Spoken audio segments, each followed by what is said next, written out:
Muy bien, estamos con un tema que a mí particularmente me pareció muy interesante cuando me mandaron la gacetilla y lo leí, ¿no?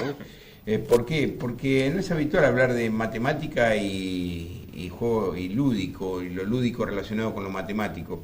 Hace pocos días yo contaba que me había llamado mucho la atención cuando pregunté quién era Fernando Tomé. Y me dijeron, mirá, es un matemático muy particular de Bahía Blanca, porque trabaja cosas que por ahí habitualmente uno la matemática la relaciona con el 2 más 2. Y Fernando en realidad trabaja con temas, por ejemplo, relacionados con el medio ambiente. Y yo digo, ¿cómo con el medio ambiente? Sí, dice, con lo meteorológico. Es decir, analiza a partir de los números cuestiones muy técnicas, y la verdad que me llamó la atención, me pareció fantástico, ¿no? Hoy nos visitan, está con nosotros Diego Castaño, que en realidad, la verdad que me decía recién y me comentaba que no era de acá, pero que está trabajando aquí, porque en Bahía Blanca se está desarrollando, y va a ser hasta el viernes, una reunión anual de matemáticos. Están los mejores matemáticos de la Argentina en Bahía Blanca en este momento. Yo diría que es el principal evento de la ciencia, según dicen ellos, que se está haciendo en Bahía Blanca. Va a estar hasta el viernes. Hay especialistas de universidades, centros de investigación y demás, pero lo que a mí me llamó la atención es que el evento cuenta con una muestra permanente de juegos, por ejemplo.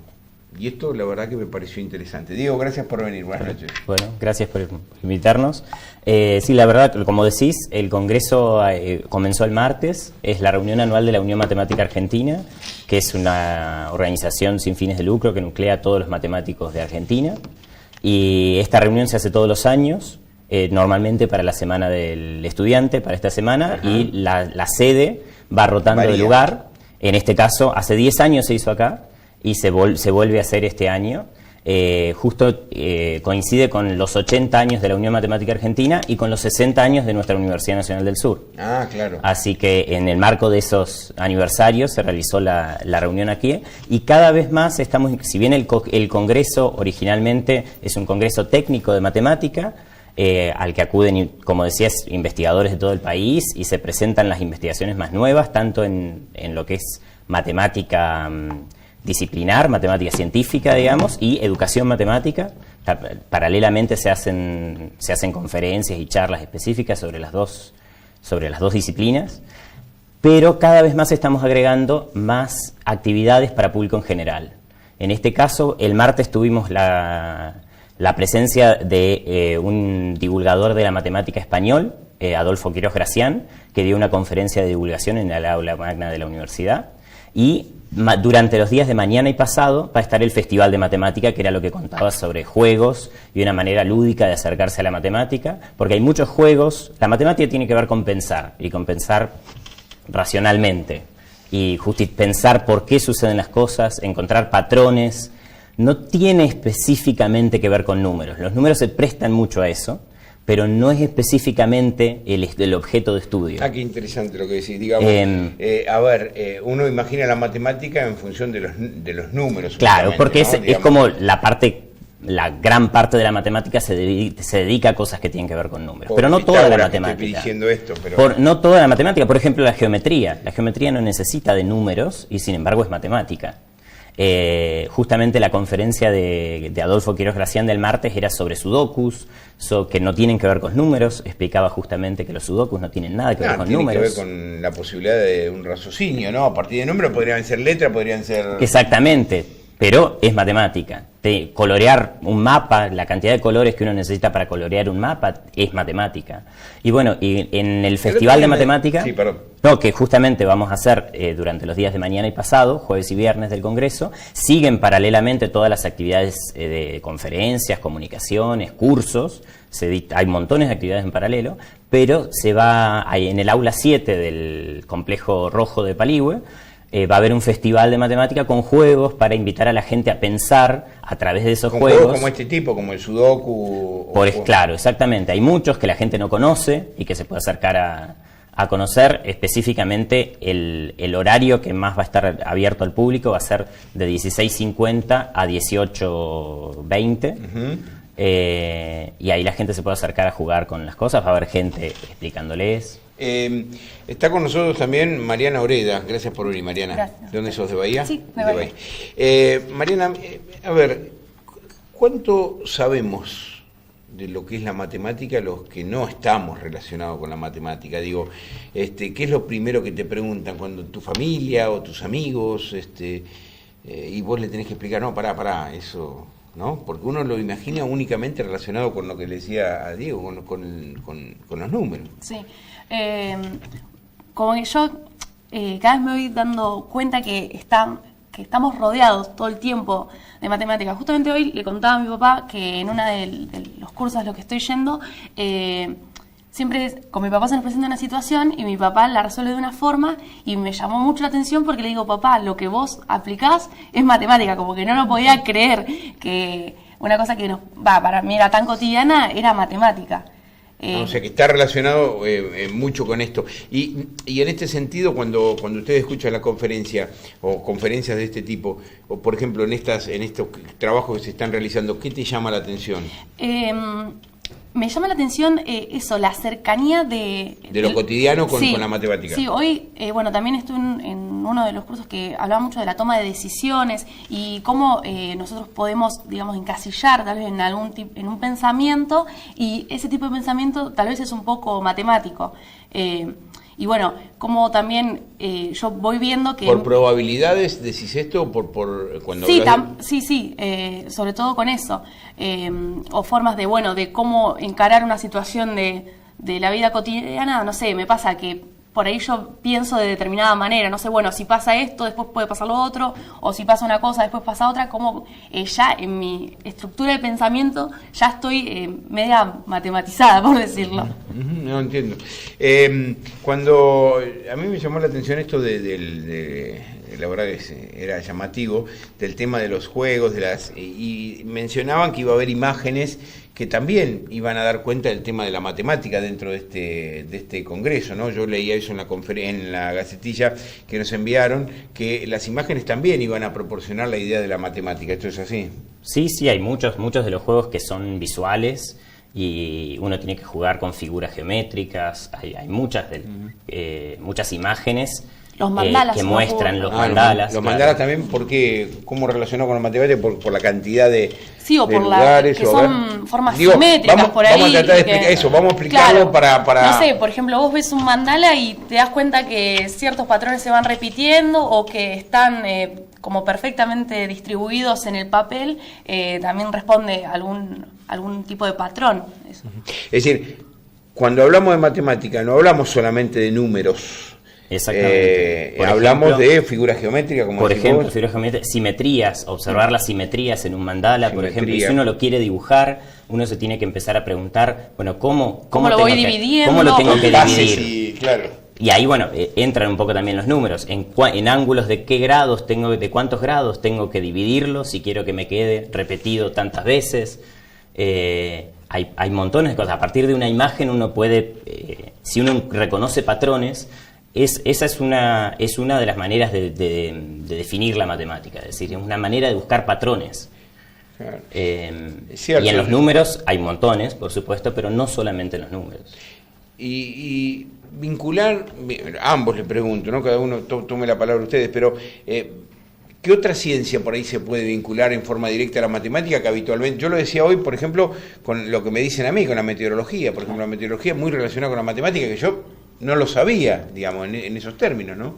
Pues, bueno, sí, con la economía estaba pensando. La economía por ahí claro, sí. Está más relacionada, digamos, con yo diría casi con exclusividad relacionada. Para la meteorología está muy relacionada, o sea, para predecir el clima, lo que se utilizan son, a partir de los principios físicos, que desarrollan los físicos, el lenguaje en el que los físicos describen el mundo que nos rodea es matemático. Son ecuaciones, son fórmulas que lo que se hace es desarrollar modelos matemáticos para tratar de predecir dónde va a haber nubes, cuál va a ser la temperatura, y todo. Ahí hay mucha matemática involucrada. Sí. Claro que casi todas las cosas técnicas tienen matemática involucrada. Cambió de una parte a hoy, digamos, la función de la matemática en la sociedad, o siempre se usó y ahora tiene más divulgación?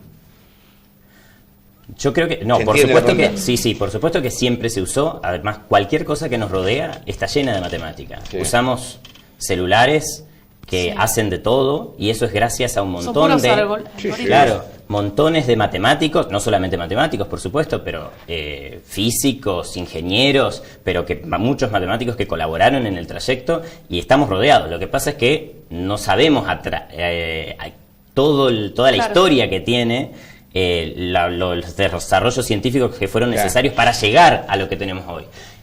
Es cierto que me parece que cada vez más hay más divulgación, y eso me parece buenísimo. Yo, por ejemplo, pertenezco a una comisión de visibilidad de la Unión Matemática Argentina, y justamente lo que estamos tratando de hacer es más actividades de estas, de conectar a la gente con las actividades matemáticas, para que vea que no son... divulgación no son nada de otro mundo, o sea, somos normales los matemáticos, simplemente que nos gustan reconocer estos patrones, tratar de resolver problemas, y que, bueno, a través de juegos, por ejemplo, uno puede ver ideas básicas que, por supuesto, en lo que es matemática de investigación van a ser mucho más complejos, mucho más técnicos, pero las ideas básicas de las formas de razonar están ahí. Bien. Yo era chico, yo estudié en una escuela técnica y soy técnico electrónico, y yo era incipiente. Allá por la década del 80 se empezaba a hablar de los números binarios, ¿no? Entonces nos enseñaban los patrones de... imagínense, no había celulares, no había... Las computadoras, las DREAM, viejas DREAM, Commodore y demás, pero quiero decir, nos enseñaban con unos y ceros, la posibilidad de que... Y uno decía, ¿y esto para qué va a servir? Para cambiar el mundo, nos decía un profesor, ¿no? Mucha razón tenía. Claro, y nosotros, en total, digamos, una cosa que vos decías, iba a cambiar el mundo, ¿no? Hoy, con el correr del tiempo, uno ve que fueron los primeros pasos de una situación que indudablemente cambió el mundo. No hay duda de eso. Los 80 eso fue una muy buena época en ese sentido, porque fue la explosión de la computación.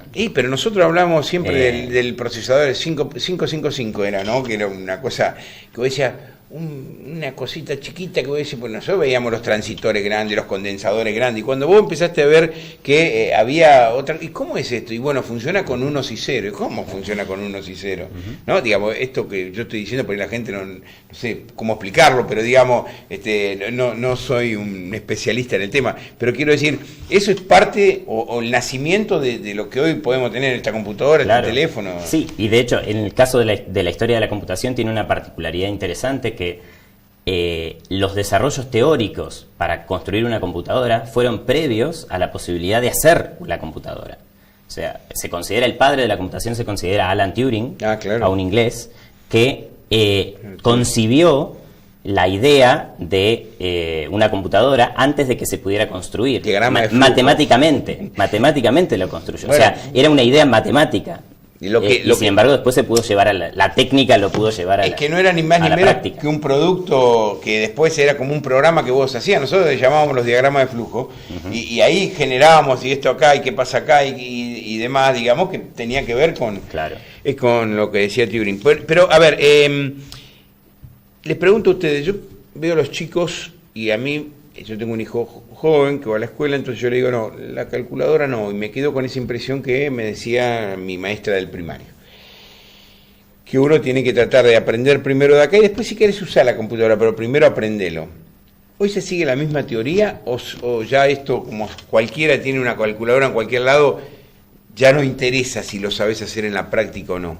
Sí, y no, es importante primero saber lo que estás haciendo, porque obvio, la computadora, y hay un montón de programas matemáticos que vos por ahí ponés y te hace cuentas súper difíciles, pero la verdad es que si vos no entendés que lo que está haciendo la computadora, por más que te largue el resultado, sí, te va a servir, pero digamos, la riqueza de lo que querés aprender no lo estás aprendiendo.